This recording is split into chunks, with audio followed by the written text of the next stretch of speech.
If I had 26 pounds to lose this year, I wouldn't waste a single second on any of this nonsense. Instead, I'm going to give you just 6 powerful habits that actually work. And trust me, if you do these, especially number 5, your body will change. I'm talking about habits that fuel fat loss, build muscle, and make weight loss feel easy. Because nobody has successfully lost weight feeling miserable long term. And if we haven't met before, I'm Maria and I'm a registered dietitian. And I have helped hundreds of people successfully lose weight using both psychology and science. Because let's be real, life is too short to spend it constantly on a diet. My goal is to help you reach your goals fast so that you can get on with living your best life. So if you're tired of wasting time on diets that don't work, make sure to hit subscribe because I'm here to help you too.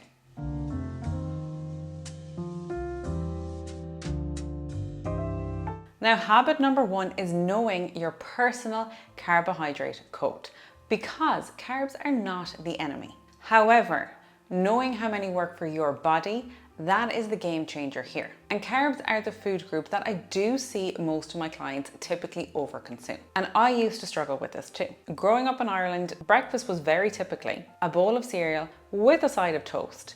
Lunch was always a sandwich made with bread. And dinner was often a big mighty plate of spuds or potatoes. And that was fine as a teenager playing loads of sport. But once the desk years hit and you're suddenly studying or working full time, those portions of carbs may no longer be what your body needs. And for most women, 30 to 40 grams of starchy carbohydrates, like your rice, pasta, or your bread, per meal, this is a good target. If you have insulin resistance, PCOS, or pre-diabetes, aim for 20 to 30 grams instead. And during menopause, the lower end of the range usually works best. Men can typically handle more, around 40 to 50 grams per meal. And just to be clear, I'm not talking about the carbs that you get from your veggies, from your fruit, or from your dairy. Just your starchy carbs, like your oats, potatoes, bread, rice, and your pasta. And remember that carbs give you energy, and you need energy to function day to day. So please don't demonize them. Cutting them too low will only make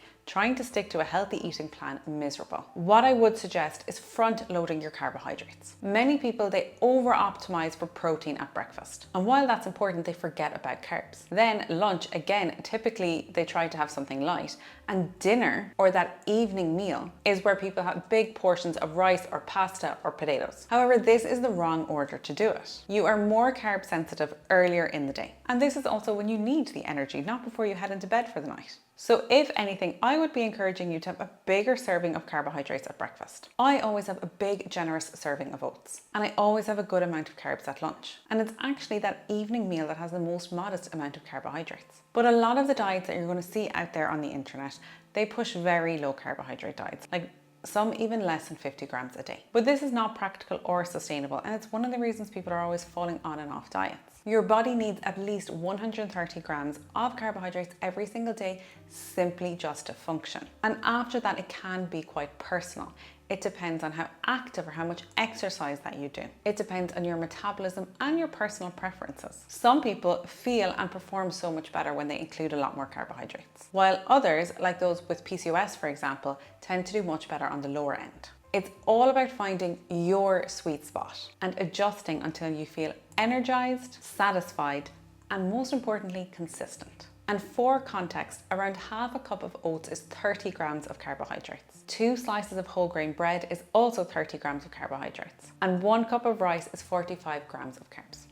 Now, habit number 2 is starting your day with at least 20 to 30 grams of protein at breakfast. This sets the metabolic tone for the day. It stabilizes blood sugar, reduces cravings, and helps support lean muscle mass. And most people, when they're trying to lose weight, often their weakness or their biggest struggle is this late evening or nighttime snacking. It's what you eat on the couch after a long day at work. But the secret to overcoming this is not actually what you do in the evening. It's going back way earlier and looking at what you actually did that morning. Because a huge mistake I see people making again and again is they try to have the small breakfast and the small lunch in an effort to be good, maybe trying to save calories for later in the day, but it's actually much better to front load your day. And I mentioned this with the carbohydrates, but also particularly with the protein to help keep your cravings under control. Now, if this is something that you're not really used to doing, for example, I had a client who just felt like they really preferred having that big dinner. It's what they were always used to doing. I would just encourage you to give it a try for 2 weeks and just see how your appetite and your hunger signals might start to change. This client of mine was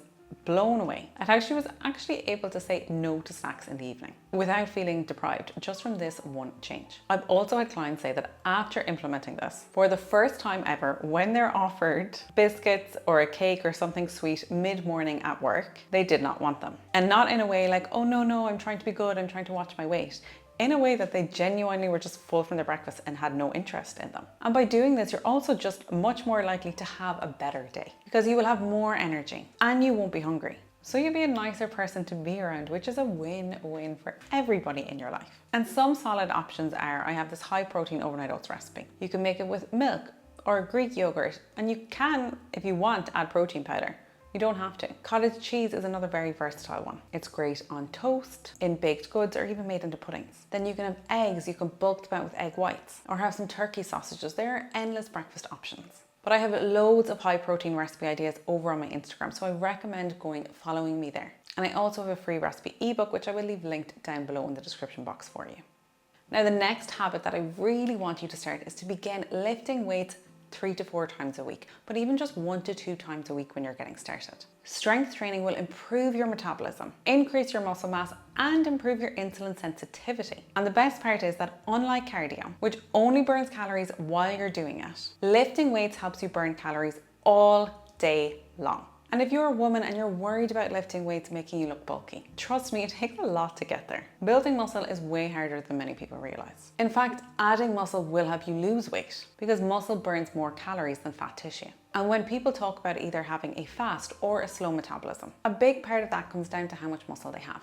More muscle equals a more efficient metabolism, which equals easier fat loss. And another huge perk is that strength training improves your insulin sensitivity. So those carbs that I mentioned earlier that we don't need to be scared of, your muscles will get better at utilizing these. So it'll use the carbs instead of store them as fat. Think of your muscles like a sponge. And after a workout, they soak up sugar from the bloodstream much more efficiently. And this can help keep your blood sugar levels steady. And over time, this reduces your risk of insulin resistance and type 2 diabetes. Plus, as you progress in your journey, strength training will make maintaining your weight loss so much easier. And not to mention that it makes everyday tasks like carrying groceries, climbing the stairs, or playing with your kids feel effortless. So don't be afraid to lift those weights. But what I want you to be aware of is when you do start lifting those weights consistently, the scales might no longer be telling you the whole story. And that can be really disheartening. You could be losing fat and gaining muscle at the same time, which means the number on the scales might barely move, even though your body is completely transforming. And sometimes people throw in the towel at this point. But it's those changes underneath the surface that truly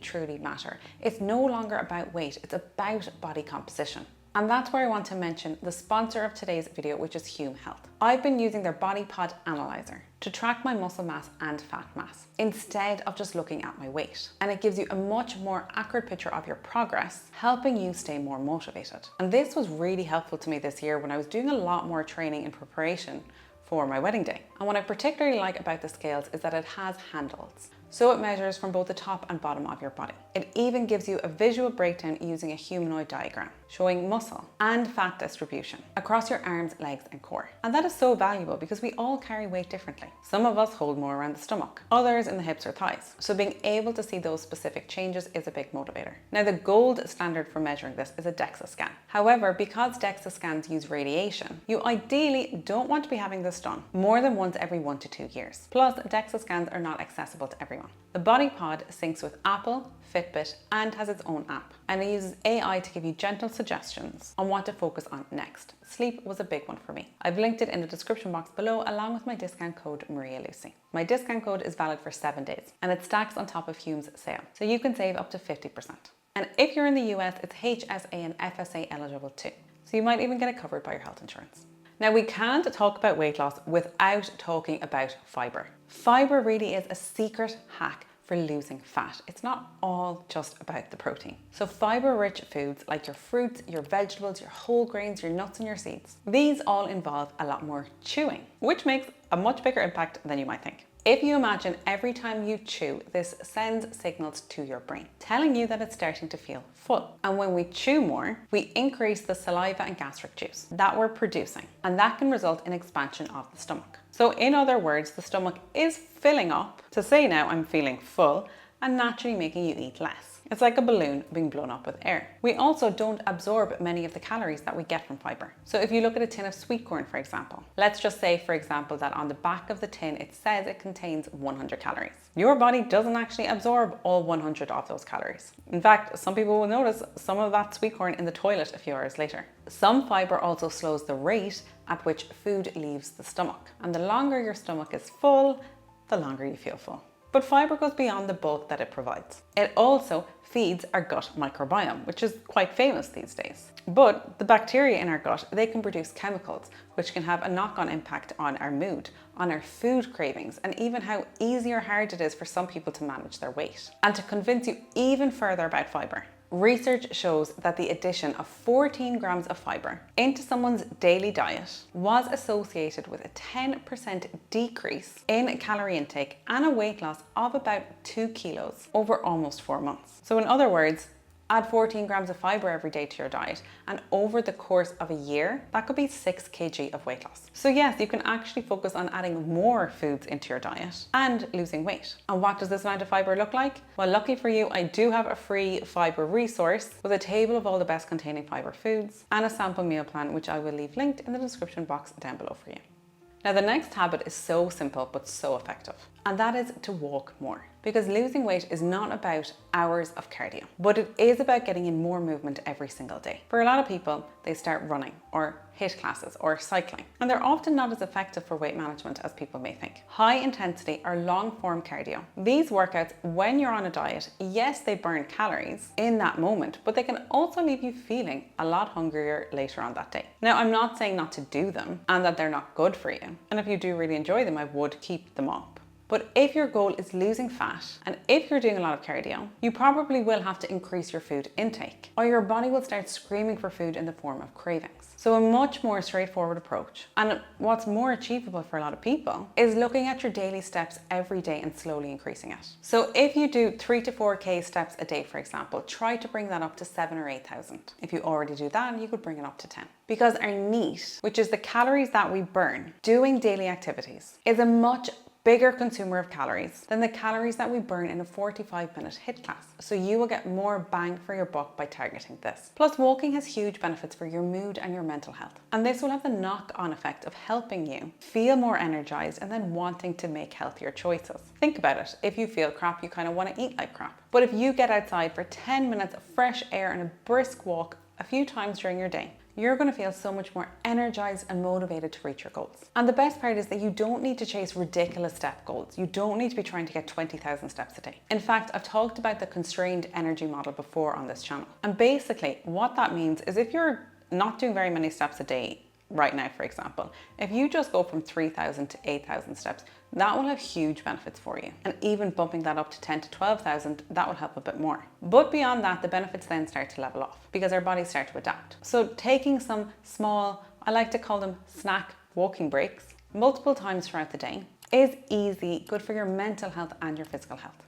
No gym membership required. And it's not about burning those crazy calories. It's about reducing stress, improving insulin sensitivity, and making you more metabolically flexible. It's easy, sustainable, and trust me, when my clients do this, it really does work.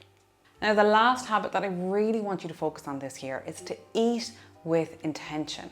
Don't eat on your phone, don't eat in front of the TV, and don't eat while you're standing at the fridge door. Research suggests that people consume 10 to 25% more calories when eating in front of the TV compared to other distractions. Some studies even suggest it goes up to 36% more, depending on the type of food and the level of distraction. And it doesn't even stop there. Distracted eating has also been linked to eating more at your next meal. So basically, when we don't pay attention to what we're eating, our brain doesn't fully register what we have consumed, making us more likely to overeat later. So eating mindfully without distractions. This helps us tune into our body's natural hunger and fullness cues. And this simple shift can lead to eating less without even trying. Better portion control, more weight loss, improved blood sugar levels, and even lower cholesterol. So next time you eat, try sitting down slowing down, and actually enjoying your food. Your body and your waistline will thank you. So there we have it, my top 6 habits for losing weight this year. Number 1, know your personal carb code. Per meal, it's around 30 to 40 grams for women. If you have insulin resistance, PCOS or pre-diabetes, around 20 to 30 grams. And for men, it's 40 to 50 grams. Then you want a higher protein breakfast, at least 20 to 30 grams to start the day. You want to start lifting weights at least 1 to 2 times a week and add more fiber into your diet. Up your daily steps, even just by 2,000 to 3,000 more than what you currently do. And lastly, eat with intention. So if I had to pick just 6, this would be it. But if you want to learn more of my weight loss strategies and get some of my best weight loss tips, I have my practical weight loss ebook available to purchase down below. It's like working with me, but for a fraction of the price. If this video was helpful, don't forget to give it a like, subscribe, and share it with a friend. YouTube also has handpicked this particular video because they think you would like to watch it next. As always, thank you very much for watching. Stay happy and stay healthy, and I'll see you again next week. Thanks for watching.